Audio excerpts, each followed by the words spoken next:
hurry!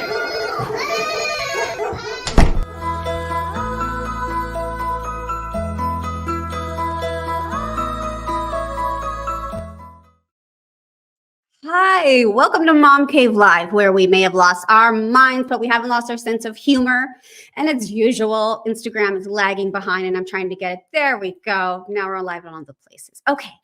I have a really, really fun guest for you guys tonight, but not only is she fun, she's really knowledgeable. And here she is.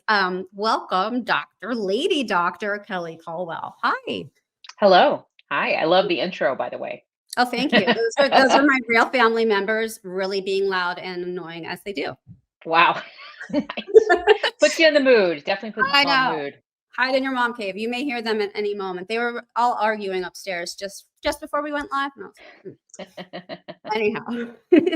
So, Kelly, there's so much to say about you. Kelly is a doctor, a real doctor, obviously, an OBGYN, but you work, you're the head of research and development at developing new birth control methods. She teaches, she made a web series. There's so many things, but we've brought her here today because you're going to help us out with the whole birth control situation. Yes? Mm-hmm. Yes. Happy to do it. So a lot of people of different ages watch Mom Cave. Like when I started doing Mom Cave a long time ago, my kid was a newborn. So we were talking about postpartum and when can you have sex again and what can you do? What kind of birth control can you use? Well, it's been a few years. And now a lot of the people that follow here are going into perimenopause. I just got really sad when I said that. I like went off in another land. So we've got the new moms that find us still, but we've also got a lot of us not so new moms who are going in this other stage of life. So first of all, what is perimenopause? What is it? That's a good question. Yeah. And there's a lot of attention on menopause right now. And so the question is, what's the difference between perimenopause and menopause? And, when does all this start and what does it mean? So menopause it's pretty simple. I mean, it literally means stopping the period, like menopause. And basically the menopause is defined by not having had a period for 1 year. In the absence of any other medical problems that might be causing you not to have a period. So, so that's what menopause. So technically it's kind of a moment in time when you go through menopause, and then before then you're perimenopausal, and after that you're postmenopausal. And so perimenopause just really means the period around the time that you're going to stop having your menstrual periods. So that time period, and it can be up to 10 years. So if you say the average age of menopause is in the early 50s, say 51, then women as early as their early 40s can start experiencing, and even sometimes even earlier than that, can start experiencing symptoms that people usually associate with menopause. So those that be things like hot flashes, night sweats, mood swings, vaginal dryness, those kinds of things, which are the sort of standard menopause symptoms, really start happening in that perimenopausal period, or that period leading up to when you stop having menstrual periods. And the other fun little party gift that happens during that time is there's more. Yeah, while most women or people associate menopause with stop bleeding, right? In the perimenopausal period, you might have heavier bleeding, you might have more frequent bleeding, you might have irregular bleeding. And so that also can be going on, which is very surprising to people because they expect as they get older, their periods will get lighter or less frequent. But taper off or something. Yeah, but sometimes it's the opposite of that. It's sort of like it goes out with a big bang, a big hurrah. And it's over. Anyone who's watching, if you have a specific question, feel free to put it in the comments and Kelly will answer it. Of course, I have many questions. I know some people who have started perimenopause even in their mid-30s, and that stinks. But I don't know. When I was growing up, until I got to be a certain age, I always thought there was like it just stopped. Like, okay, hi, I'm fertile. It stops. Right. And so as you just explained, that doesn't happen with a period. Does it happen with your fertility, or is it fluctuating during this time, the It fertility? absolutely is, yes. So part of the reason why some people in the perimenopause will have irregular bleeding is because they're not ovulating regularly. Mhm. So one of the most common reasons for having irregular periods at any point in your reproductive life or is to not ovulate. So the ovulation is what really triggers the hormonal cascade that makes those periods kind of come and go in a regular fashion. So you ovulate in the middle of your menstrual cycle, and then approximately 2 weeks later, that's when you have your period. And it's because of the hormones that get kicked into effect once that egg pops out. In the perimenopausal period, you're not having an egg pop out every month. Right. And in fact, you could go several months with no ovulation. Also, the eggs that are being produced are not necessarily as easily fertilized, and everything about the sort of reproductive system gets a little bit slower. Mhm. So your fertility does kind of wax and wane. But the important thing is that someone might have, say, no period for 3 or 4 months, think, I must be good, stop using birth control, and then that next month they can put an egg out, and all of a sudden you have, an unexpected pregnancy in your late 40s. And in fact, the two most common times for unexpected pregnancy are teenage years and mid to late 40s, Wow. because people are not expecting, that they have much, that they have fertility left. And in Mhm. fact, it is this sort of like up and down cycle, which is also why it's very hard to check hormones during this time. So a lot of people say, well, how do you diagnose this, right? Right. Like, can't you do a blood test? And the Yeah. problem is they're going like this. You're having these hormones. So if you catch them on a day, it could look like you're menopausal. But if Oh, you catch them on another day, it might not.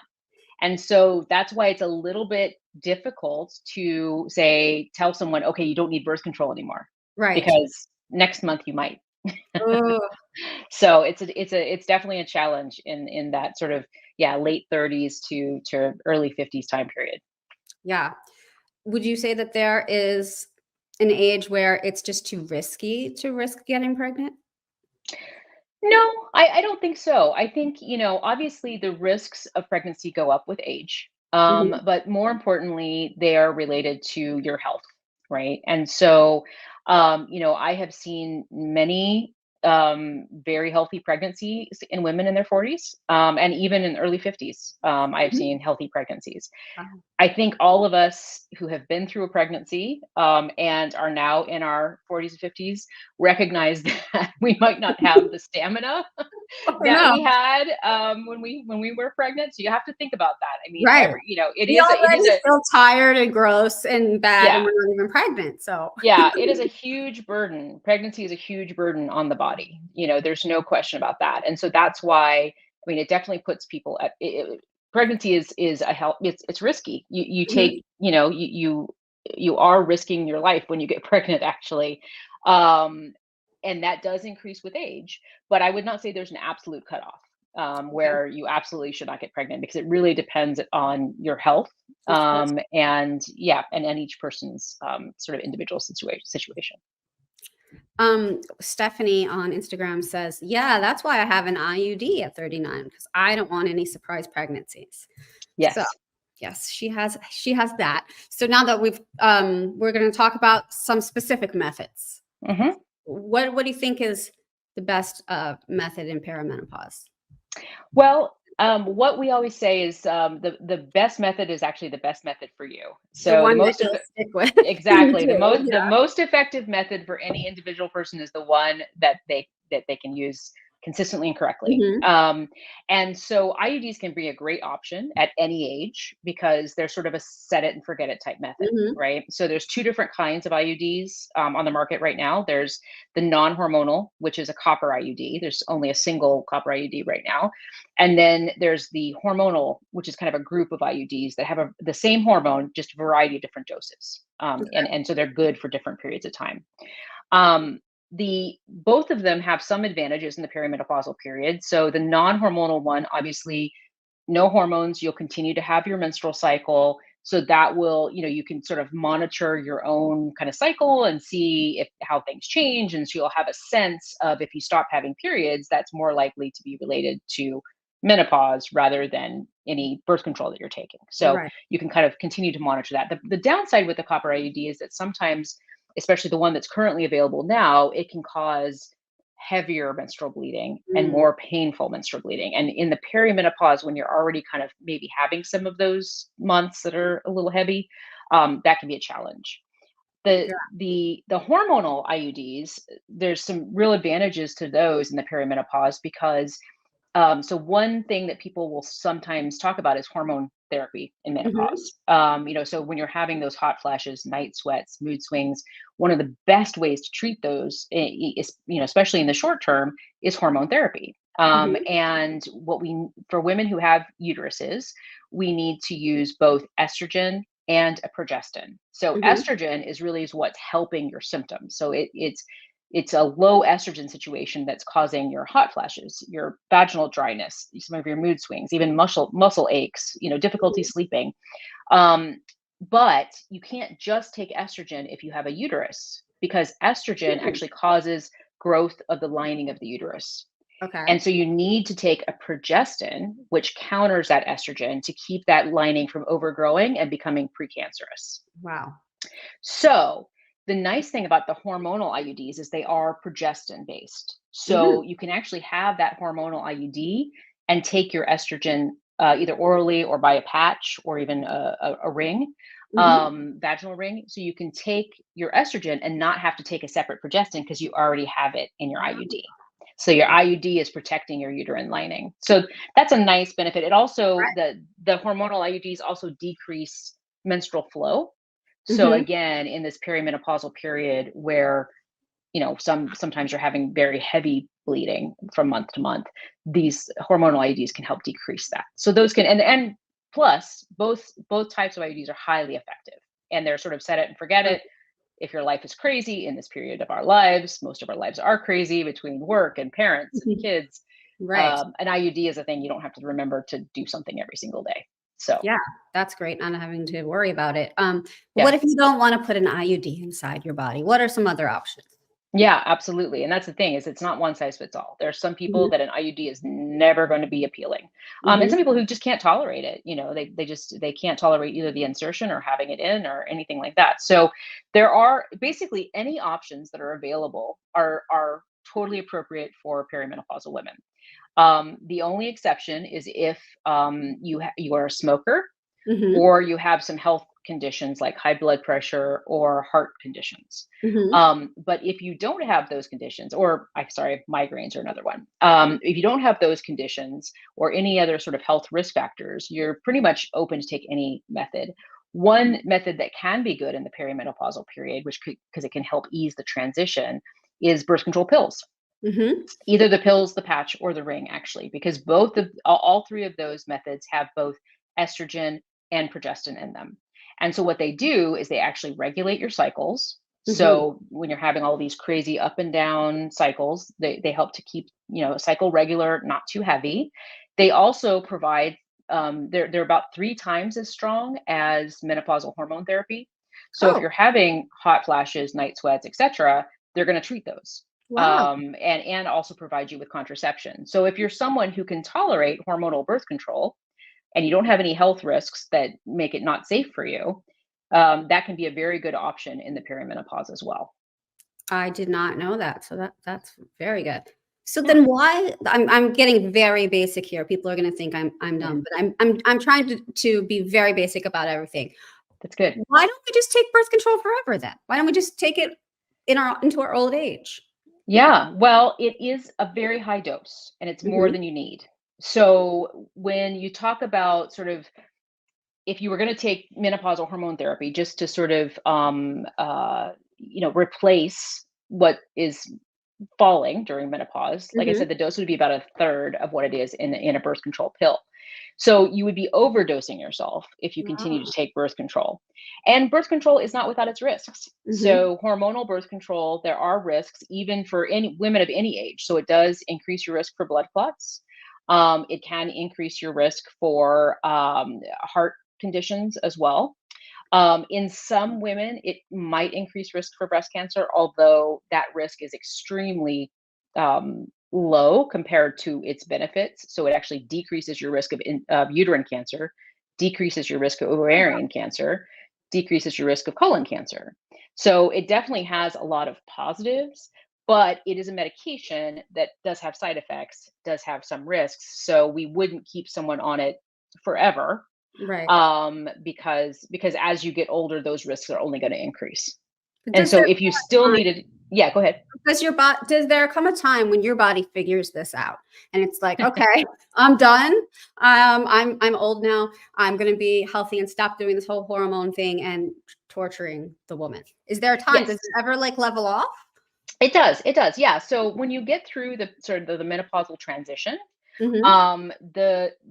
those big symptoms like the hot flashes, the night sweats, the mood swings, those things start to ease off once you get past that sort of roller coaster of hormones.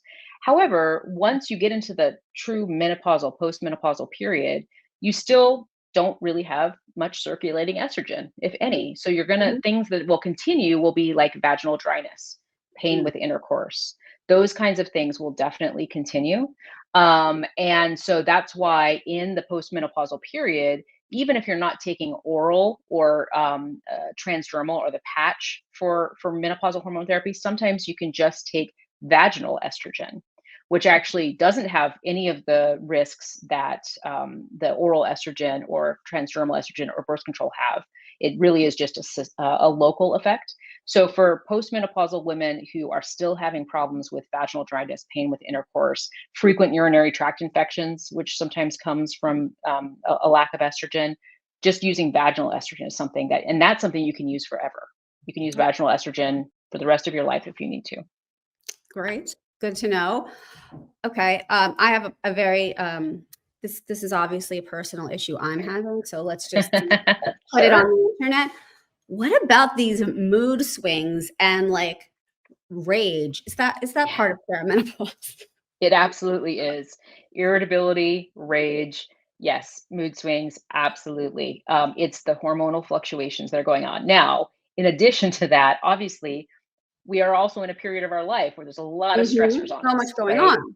Yeah, there's a lot going on. So it's sort of like someone described it as, I don't know about you, but my kid, my one child is in adolescence.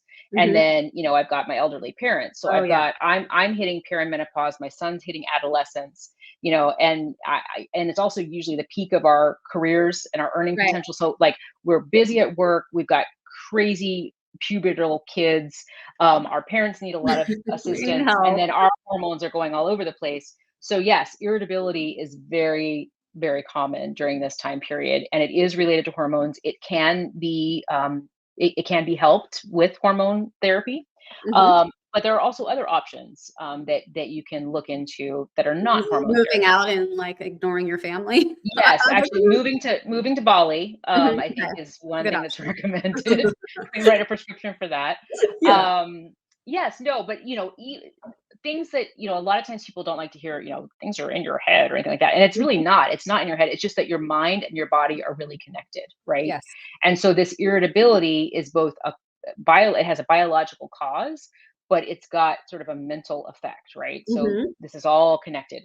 So Right. working on things like meditation, yoga, relaxation practices, acupuncture actually can be extremely helpful for a lot of symptoms in the perimenopause, including this sort of irritability situation.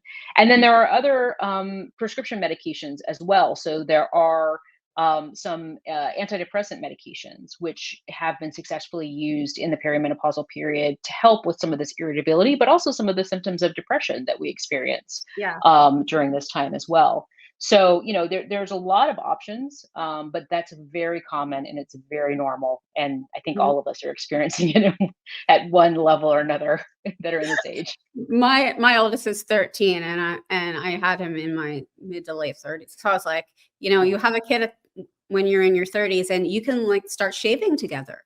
And Yes. all these wonderful things that happen as we Right. get older. Um, Yes. Yes. yes. And then the So, acne comes back, right? So all right, you have you the can share. perimenopausal acne, so you can share acne washes. It's actually quite convenient in that way. It's not great for your relationship, Right. when you're Right. angry all the time and you've got an angry teenager. Yeah. Um, Right. so I don't want to give away any trade secrets, but I Right. hear you're working on some new forms of birth control in your Yes. research. Is there anything you Yes. can tell me about birth control of the future? Yeah. So I will say that more and more companies that are working on developing birth control methods are trying to develop non-hormonal methods. Mhm. So we have a lot of hormonal methods right now, and they're great for what they're for, and they can provide a lot of relief, like we were just talking about, from different symptoms, even outside of the perimenopause. Some, people I know want to stay on their pill because they regulate their periods and they decrease their acne and Mhm. they stop their menstrual headaches, so they're happy with Yeah. it. But there are a lot of people that want to avoid hormones, either because they've had bad side effects, because they're worried about the health risks, or they just don't like the idea of it. They're living a sort of a natural lifestyle and they're Right. trying to keep the hormones out. So most advancement right now is happening in the non-hormonal space. So the product that my company is working on is actually a new version of the copper IUD. Uh-huh. So it will have a lower dose of copper, and it comes on a different type of frame that is more amenable to different sizes and shapes of uteruses. And so we're looking forward to maybe having that product out as early as next year, which will be kind of Wow. exciting because it'll be the first time that the copper IUD that we have now was approved in 1984. Wow. So So there haven't mhm. been any advancements on the copper Right. IUD since then.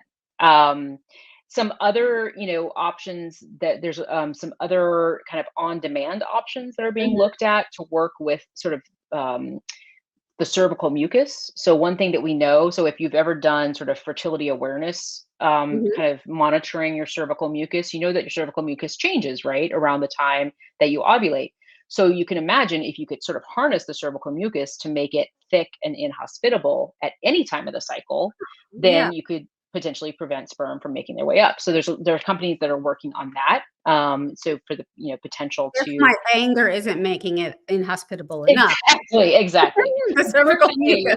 Unfortunately, exactly, exactly. If that's a good form of the irritability is a good form of birth control, really, Oh gosh. um, but yeah, so that's really, I think, most people are, and then people always ask me, what about male contraception? Mhm. Because that, we've been waiting, like what's happening with that? And it is a real challenge to develop a male contraceptive for multiple reasons. So that you may have heard there was a study that was being done on a male contraceptive pill, and they stopped it early because of some of the side effects that men were having.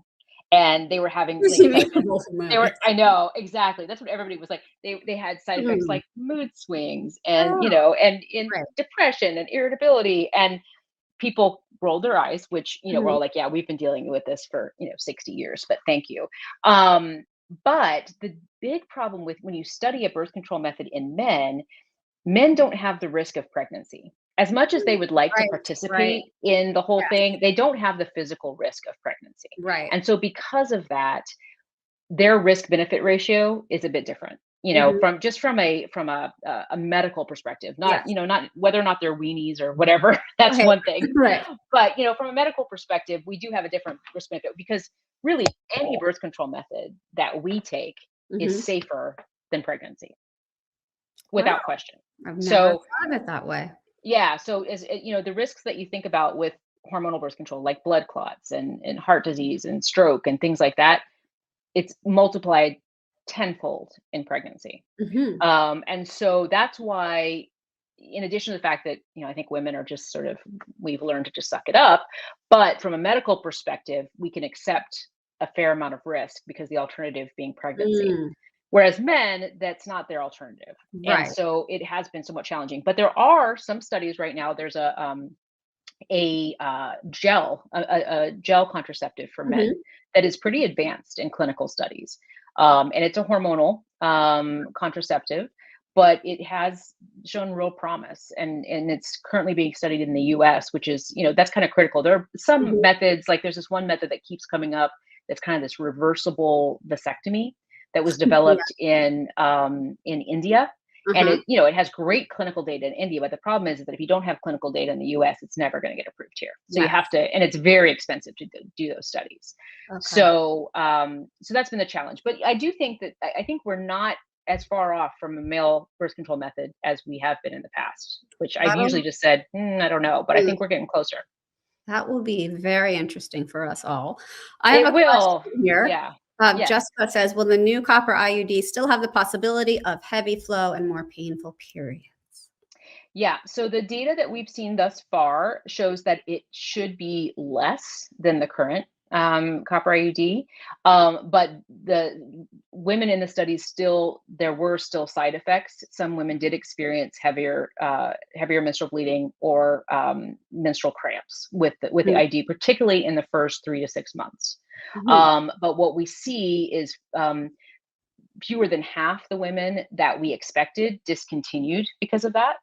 And so they were, really pretty satisfied with the study, and we had a pretty high continuation rate. So we're still, finalizing the analysis of the data and getting the review through the FDA and all of that stuff. But we expect that the side effects will be lower, not zero, but lower. Lower is always better. Yeah. Wow. So I could keep you all night because I have many questions, but I know that we have to get to it. Everybody, Kelly is so accessible. She's about to relaunch her website where she writes blogs that teach us all of these things and is willing to answer questions. And so you can send her questions on social media or through the blog or comment on these videos. If you have a particular question, and you can have the lady doctor answer your question. Can you tell everyone where to find you, Kelly? Yes. So my website is drladydoctor.com. So it's just dr and then ladydoctor.com. And so there you can actually sign up for my newsletter, which I usually send out about once a month. You can send me questions, which I actually use potentially as topics for my newsletter as well, if it's something that I think a lot of people would be interested in. And then I'm also on Instagram and Facebook at Dr. Lady Doctor. So just DRLADYDOCTOR. So you can reach me there as well. We are going to keep in touch because I'm sure there will be many questions for me and everyone else here. And thank you for sharing your knowledge. Thank you. It was wonderful being with you. Have a great night. Thank you.